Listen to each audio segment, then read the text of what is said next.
Extremespeed Genesect. Really, of all the Pokemon that are desperate for getting something like Extreme Speed, you give it to Genesect. Yeah, sure, whatever. I know it's probably not going to happen until next summer when the movie comes out, but still, the idea is frightening. It sure as hell isn't getting unbanned anytime soon. Because, yeah, it got banned. I forgot to mention that. Genesect has been banned for a few weeks now, to nobody's surprise. I mean, seriously, did anyone really think that that thing was going to stay in overuse the way it was? No.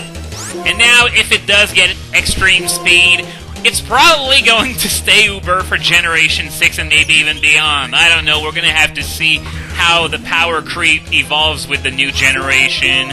But enough about that. I also mentioned the Deoxys event that is going to take place soon on my blog.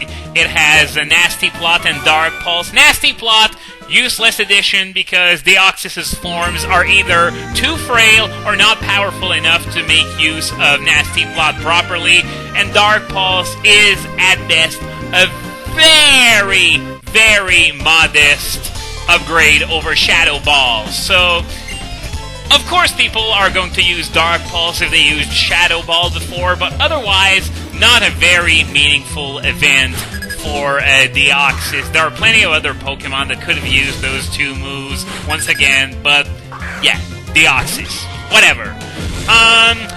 Instead of going on that tangent, there are still a few Pokemon found on this route that I haven't yet talked about.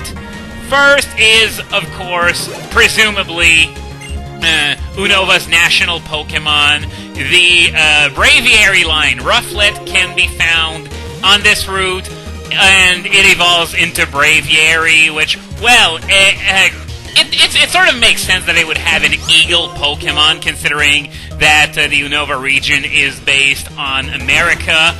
But unfortunately, they forgot one thing.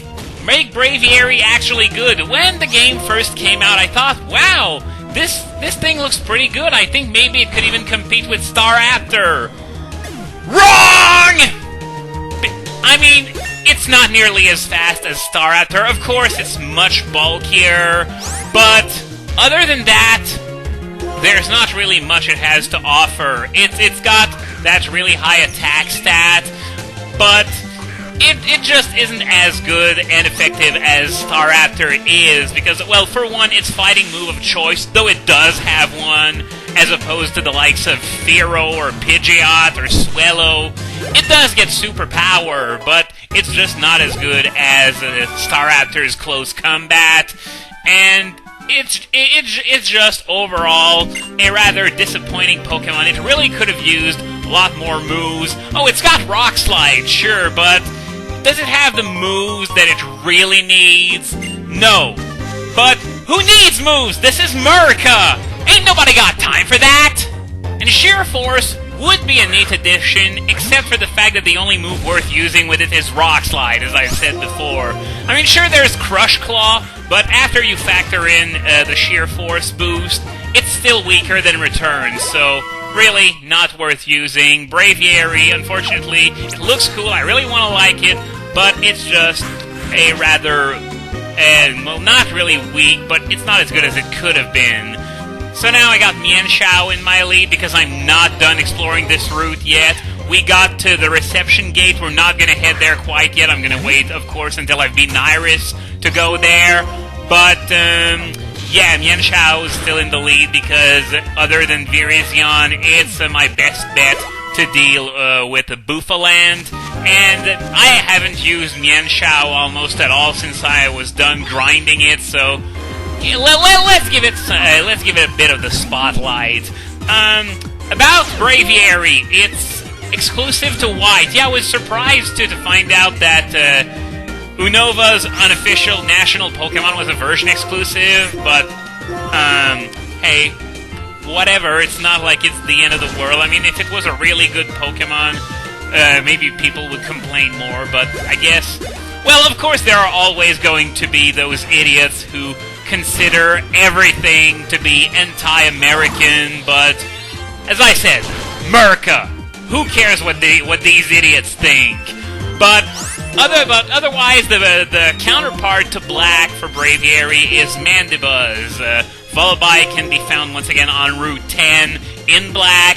It evolves into Mandibuzz, and whereas Braviary is much more of an offensive Pokemon, Mandibuzz is more defensive. Of course, it has a few interesting support options, such as Toxic, Knockoff, Taunt, and that sort of thing, but it's still somewhat underwhelming. Sure, it's pretty bulky, but the fact is that it cannot do anything except for those support moves, because its offensive stats are downright atrocious, and Jellicent just hit level 50, so if I'm not mistaken, my entire team is now level 50, so I think that's a pretty good sign that we're ready to face Iris. We're going to go to the gym very quickly as soon as we're done with that route. We're almost done, by the way.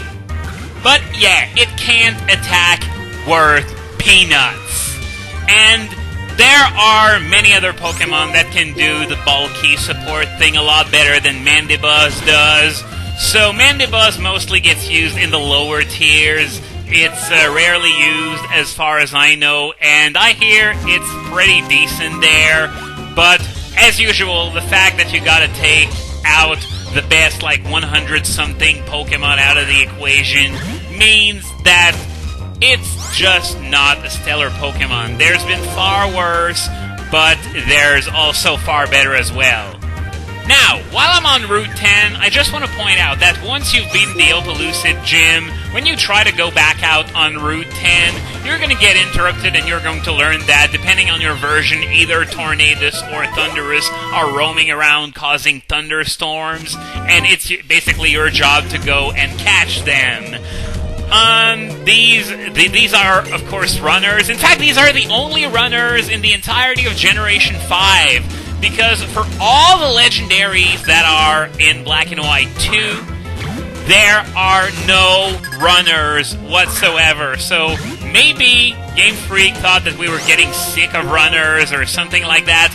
But for better or for worse, there are none there. Only Tornadus and Thundurus in Black and White 1, depending on the version. So, yeah, I just used U-turn there because, well, the idea is that not only is Sigilyph much better at handling something like Sock, but Sock probably has Sturdy anyway, as it tends to do, and as a result, U-turn can manage to break that Sturdy, should it have been there. I don't know, I haven't memorized all the abilities of all the Pokemon on all the trainers. That's basically impossible to do, but better safe than sorry, that's my motto. So yeah, since we're playing White, we're going to be hunting Thundurus this Let's Play. Thundurus, well, what needs to be said about it is that it's an absolute beast, period. It's not a very bulky Pokemon. In fact, its defenses can only be described as average at best, but it's still got a great defensive typing. The flying type means that the electric type brings no new weaknesses into the equation, and that means that it's got only the two weaknesses to ice and also rock. Now, of course, rock is probably the worst weakness to have, but Thundurus has so much to make up for it. It has Prankster as an ability, which is just criminally good. That means priority Thunder Wave, priority Taunt, all that on a Pokemon that can absolutely kick your ass with Thunder in the Rain. And in fact, the whole this entire set of assets caused it to become Uber because it has really good special attack and it's also very fast. So yeah, it was banned. I don't remember. I think it was pretty early on this generation, and of course it's not all that good in Ubers, but there's no denying that it absolutely tore apart the overused metagame. So what is he gonna give me here? A Duskstone. I think In the regular Unova decks, the only one that you can evolve with Duskstone is Lampent. Yes, we also just got a Dawnstone for evolving... I'm drawing a blank, man. I'm feeling so stupid right now. No, I don't think I'm drawing a blank. I don't think there's anything in the original Unova decks that requires the use of a Dawnstone to evolve. It's only for Gallade and Frostlass. So I don't know why they gave me one before the post-game, but whatever. Free loot, can't complain. So, we're done with Route 10. We're gonna take on the final gym. It's finally time! And no, that freshwater won't help because we're long past the point where a single item that recovers 50 HP can be considered good. Now for this gym, I'm going to use Excadrill for the underlings. The logic behind that is that, well, I don't have any ice or dragon moves to take down those dragons, so I'm going to go with the steel type that I have to be able to resist any incoming dragon moves, which will be quite strong.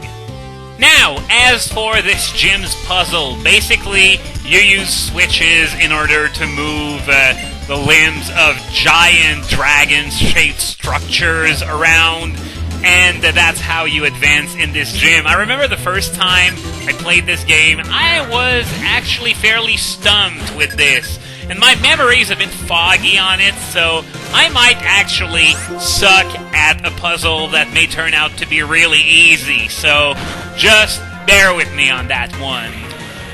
So I was talking about Thundurus earlier. I covered its incarnate form, which was banned from all serious competitive play for very understandable reasons, and they gave it, as well as the other two genies, the Therian form in Black and White 2. In my opinion, I sort of think that the Therian forms are sort of an apology for, that switch doesn't seem to do anything so far, so I guess I'm gonna move on over there. But yeah, the Therian forms, I think, are sort of an apology for making 3 Pokemon, and I'm really having a lot of trouble navigating on that dragon, because all you have to do is keep the up button pressed.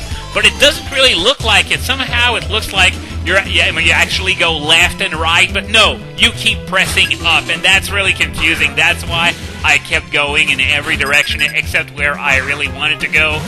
But yeah, the Therian forms, they are, well, the Tornadus one is really good, but I'm going to get to that later. The Thundurus one obviously cannot follow in the footsteps of its incarnate brethren, because simply put, Prankster is gone, replaced by Volt Absorb. It's always a good ability, but it's not nearly as game-changing as Prankster is.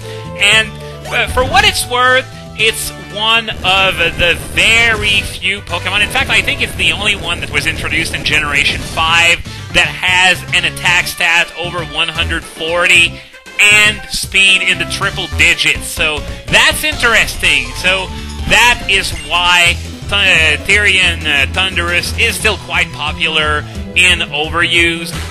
Well, that and the fact that the superior form is gone from Overused, thereby meaning that Species Clause doesn't screw it over in terms of usage. But it's just not as good because, well, Therian Thundurus is a huge cannon. Let's get that out of the way. But when most of your offense consists of Hidden Power Ice, Fail Blast, Grass Knot, that and 101 speed is faster than the critical 100 benchmark, but it's still not enough to outspeed everything that's faster than that. So, yeah, it's a real problem. So, that's going to be it for today. So, remember, I'm not going to be uploading anything this weekend because of the Speed Gamers Mario Marathon, which is going to begin tomorrow, Friday the 14th at 7 p.m. Eastern, lasts for 72 hours. I have already donated, so if you're interested in giving some money to the Make-A-Wish Foundation, I strongly urge you to do so as well. It's all going to be at thespeedgamers.com. So next week, when I come back, we are going to take on that one boss, Iris and her Axorus. Will I triumph, or will I be sent home crying?